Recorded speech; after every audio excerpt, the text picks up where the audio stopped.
We had the paradigm of what a good operator looks like, what a good recruitment strategy looked like, and what a good training package looked like.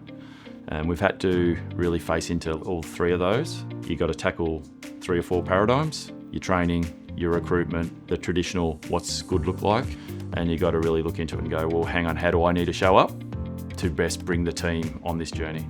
Involving key operators and listening to their feedback and then acting on that feedback and then involving them in the whole process.